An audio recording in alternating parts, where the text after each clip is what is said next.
छान मस्त मोकळा आणि स्वादिष्ट असा हा शेवयांचा उपमा बनवायला आपण आता लगेच सुरुवात करणार आहोत. त्याकरिता शेवया आपल्याला थोड्याशा भाजून घ्यायच्यात. बाजारामध्ये आपल्याला जाड आणि बारीक अशा दोन्ही पद्धतीच्या शेवया मिळतात. बारीक शेवया शक्यतो आपण खिरीसाठी वापरतो आणि जाड्या शेवयाचा आपण उपमा करतो. त्याच्यामध्ये सुद्धा आपल्याला ऑप्शन असतो भाजलेल्या किंवा साध्या. आता इथे मी घेतल्या त्या भाजलेल्या शेवया होत्या, पण हवामान थोडंसं दमट असल्यामुळे 2-3 मिनिटासाठी गॅसवर थोड्याशा त्या मी भाजून घेतल्या आहेत.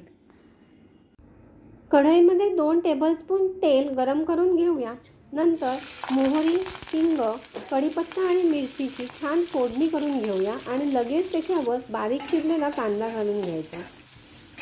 नॉर्मली आपण उपमा किंवा सांजा जसा करतो त्यासाठी जसा कांदा आपण परतून घेतो तसाच आपल्याला हा कांदा गुलाबीच्या रंगाचा होईपर्यंत व्यवस्थित परतून घ्यायचा आहे.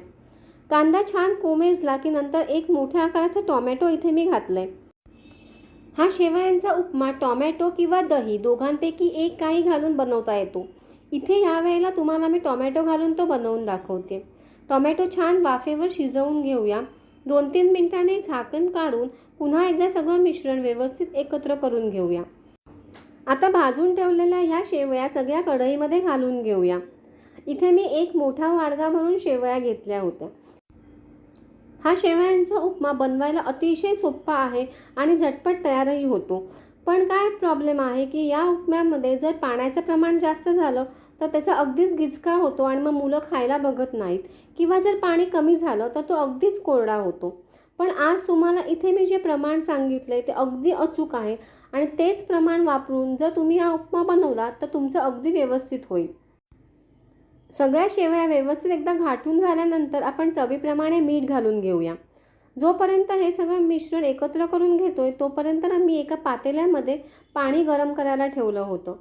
आता ज्या भांड्याने तुम्ही शेवया मोजून घ्याल त्याच्या 1.5 पट पाणी आपल्याला घ्यायचं आहे. आणि पाणी एकदम पटकन सगळं घालायचं नाही. अगोदर मी इथे एक अख्खा वाडगाभर पाणी आणि नंतर थोडंसं पाणी घालून घेते. गरज वाटली तरच आपण अजून पाणी वरून घालून घेणार आहोत. शेवया अगदी पूर्ण भिजतील एवढं पाणी घालायचं नाही. हे पहा, आता हे सगळं मिश्रण पुन्हा एकत्र व्यवस्थित मिक्स करून घेऊया आणि नंतर वाफेवर या शेवया आपण शिजण्याकरिता साधारण 2 ते 3 मिनिटं ठेवणार आहोत.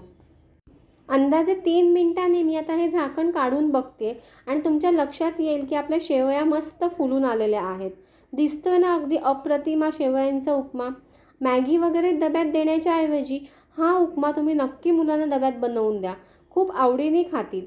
आता तुम्हाला इथे हा अजून थोडासा ओलसर वाटत असेल, पण अजून 1-2 मिनिटांनी हे सगळं पाणी शोषलं जाईल आणि उपमा अगदी व्यवस्थित छान मोकळा होईल. वरून आता मी इथे गार्निशिंगसाठी कोथिंबीर घालून घेते. गॅसची फ्लेम बंद करून घेऊया आणि 2-3 मिनिटासाठी हा उपमा असाच थोडा गार करून घेऊया आणि नंतर डब्यात भरूया. आहे ना बनवायला अतिशय सोपा आणि झटपट होणारा असा हा शेवयांचा उपमा.